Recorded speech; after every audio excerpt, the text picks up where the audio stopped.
Alright, so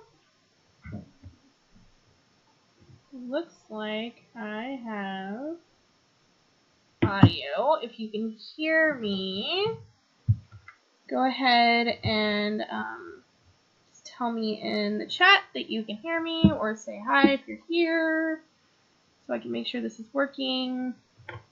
Last time I tried to use this system, it decided that it didn't want to work. And I also pressed audio as being muted, so that didn't really help. Cool. So we do have audio. Awesome. So my name is Jamie, and I am the Meticulous Mompreneur. And one of the things that I like to do as one of my specialty services is Dubsado setup.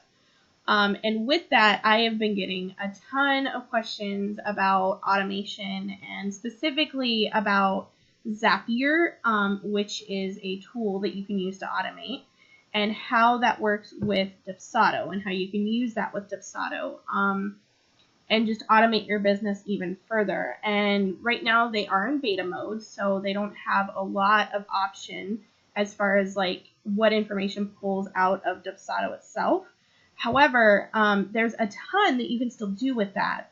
So I created a list of different types of zaps that you can create within Zapier, as well as some different ideas to think about with how to automate your business specifically. And we're going to go through some of those today, and I'm also going to show you what Zapier looks like, and sort of break down what that process is and how you can use it within your business. The best part is that anything I'm showing you today is free. You don't need another membership. You don't need another process, unless you decide to do something really complicated. But so far, I have found the free service to be super beneficial. So I haven't had to pay for anything yet, other than, of course, my Dubsado membership. So yeah, like we have a few viewers. If you have any questions while we're going through this, feel free to pop those questions in. And then if you're also looking at the description of the video, there's also a free download for those 20 zaps that you can grab. So make sure to also grab that as well in PDF form. But I'm just going to go ahead and go through this. So let's see here. I'm going to transition real quick. And we're going to go to my full screen. So let me make sure that transitioned.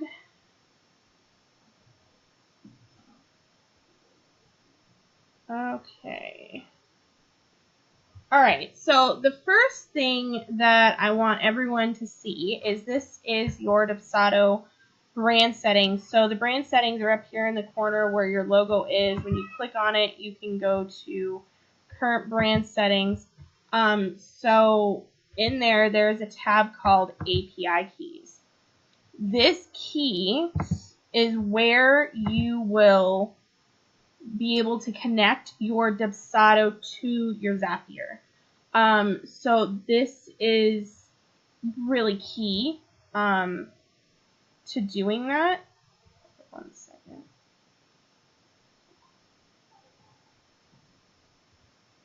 Okay. So this is really key to doing that, because otherwise the two systems won't be able to talk to each other. So it'll just ask you to generate a token. And then this is what you're going to end up plugging into Zapier. So I just like to show everyone that first, because people have no idea what it is or how they get generated, and that's that. Once you do it, say you have like 5 zaps, you only need the one key. You don't need multiple keys. So if you go into Zapier, you'll create your account within Zapier, and you'll see up here, I only have the free plan because that's all I've really ever needed. And then it gives you a whole list of different apps that it can connect with. So this is where you need to think about your business and how your business functions and what you want it to automate. So with Dubsado, so I'm going to just type in Dubsado here real quick. It says it's in beta mode because they're still working on expanding that. And I know they have plans to expand it, but that's what we have right now. Now they don't have any data on like possible apps, because like, for example, if I put a sonnet in here, it's going to generate a whole list of options for you to use. Dubsado doesn't have that. So there's only 2 triggers you can use right now. You can use new payment being received or a new lead. So that means you have to have your lead capture form set up and you have to have invoicing set up within Dubsado.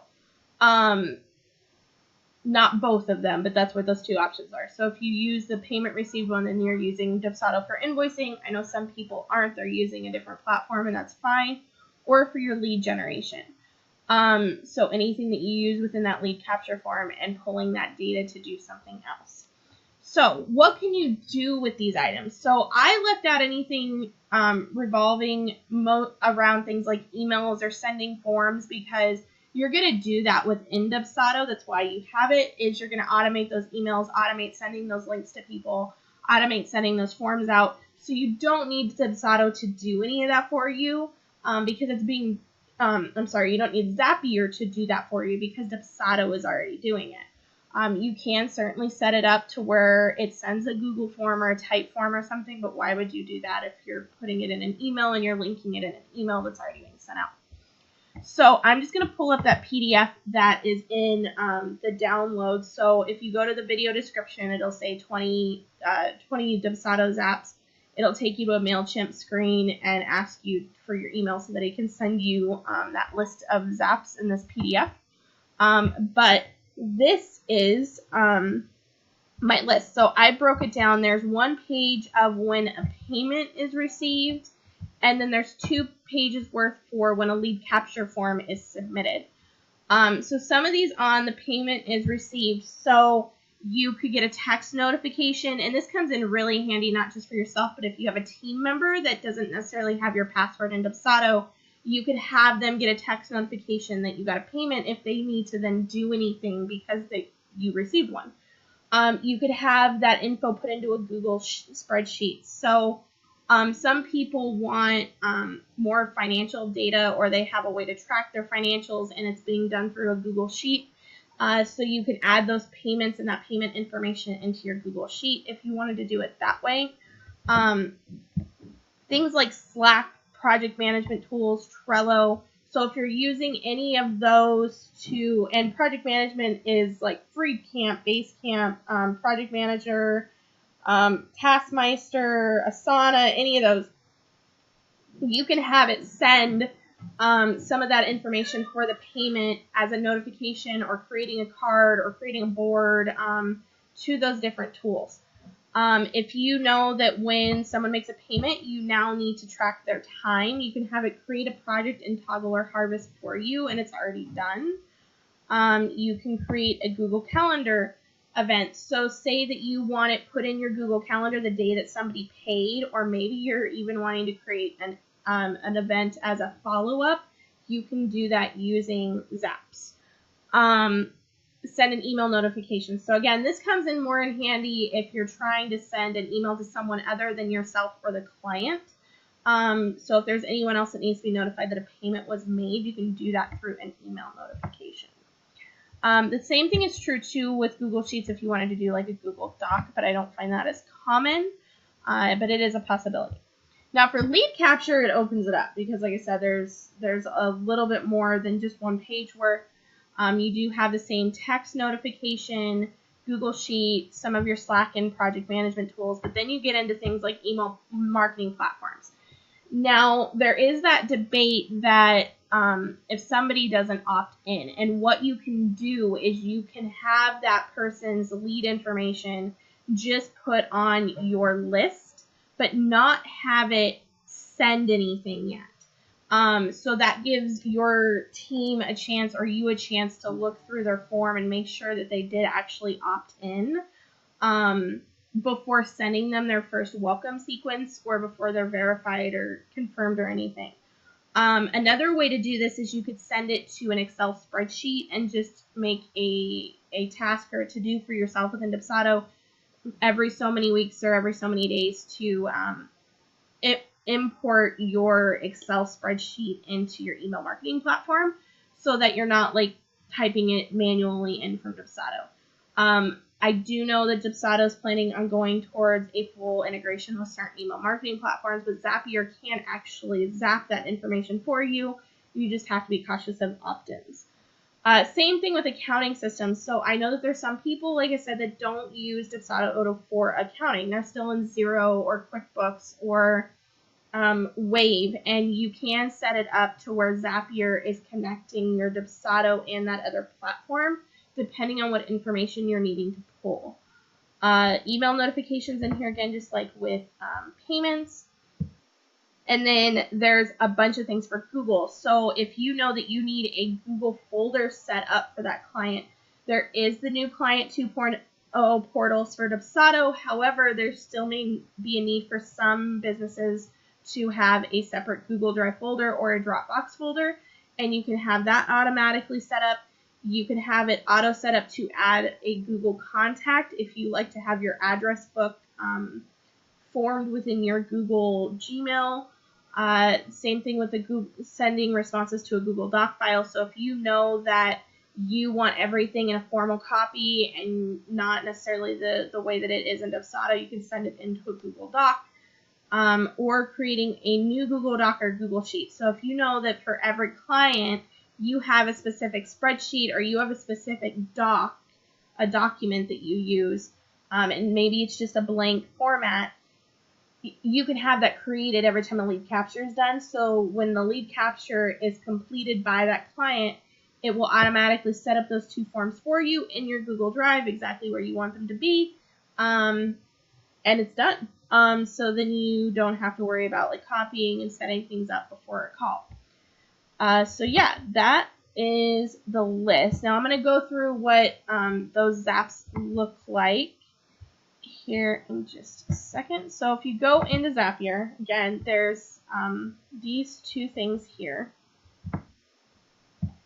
that explain what exactly the Dubsado triggers are. If I go into my list of zaps, so ones that I personally use in my business, I use the Google folder one because each of my clients has a Google folder so that I can communicate with my team on what's going on with that specific project. And I don't want to have multiple users in my Dubsado account, so that was my workaround for that. Any of my new leads get added to a welcome gift spreadsheet, and then once they pay or we finish their project, we go into that spreadsheet about once a month and we do thank you cards and send things out. So that was a way for me to collect that information and not have to be constantly going back through Dubsado for it. Anytime a lead is sent, and this one was huge, like a huge game changer for us, is it creates a card in Asana that says, hey, we got a new lead. This is what their lead was. This is what they picked on their form.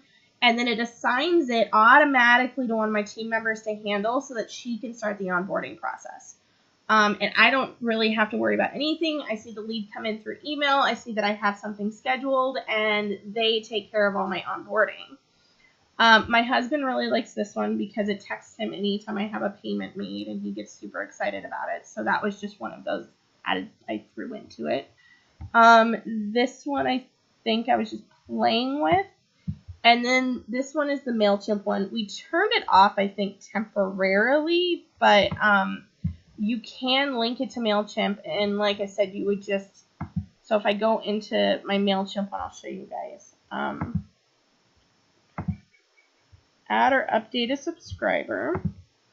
And then I connected it with MailChimp the same way you do with Dubsado of getting your API code.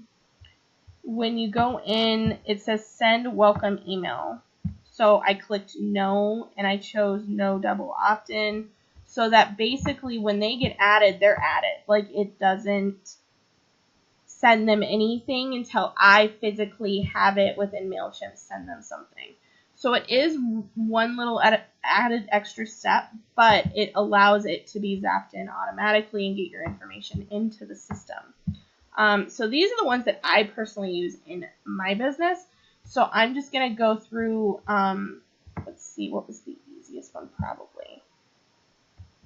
So I'll just go through the Google folder one because that one was probably one of the easiest. So if this is the same walkthrough as if you created a brand new one. So if you go make Zap right here on this page, it's going to do the same thing. So for Google folder, it's going to come up with Dubsado. It's going to ask you to click Dubsado because that's the app that you're trying to start with. So that's the other thing to keep in mind. Nothing can end in Dubsado. Your first step has to be Dubsado because it is not set up to do it to where things are coming into the program. So it's always Dubsado starts first. And then it's going to go to the next screen and it'll ask you for to pick one of the triggers. Is it the new lead trigger or is it the payment trigger? This is where it's going to ask you for that API code. So that code that's over here in your keys and your brand setting of Dubsado, that's where it's going to ask for that. It'll test it, make sure it's connected properly. It's going to pull some information for you. So if you're brand new and you've never had a lead, create your lead capture form, put in your information as a test so that it has something to pull when you do this. Same thing with a payment.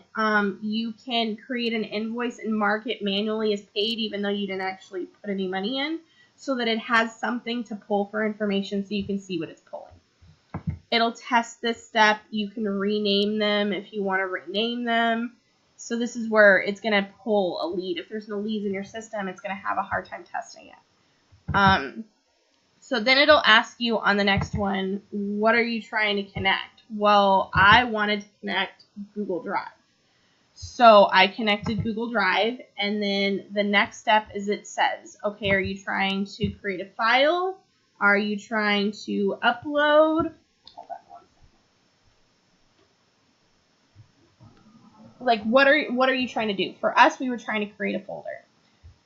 So that's what we did. And then it wants you to connect it with your Google Drive. So it asked for my Google Drive information. It tested it, made sure it would log in. The next step is your templates. So when you're doing this, what folder is it going into? What are you naming that folder? Is there other options that you need to select? So you're walking through the system step by step. Again, it'll end with testing it so that you know exactly what information. Now, one thing I'm going to show you, this is where it's really nice. This stuff with Dubsado, that is the name in the lead capture form. This is the client company name that they filled out in their lead capture form. If I wanted to add anything else, so it will show me, this is all the stuff I had them fill out in their lead capture form. So that is what is in there.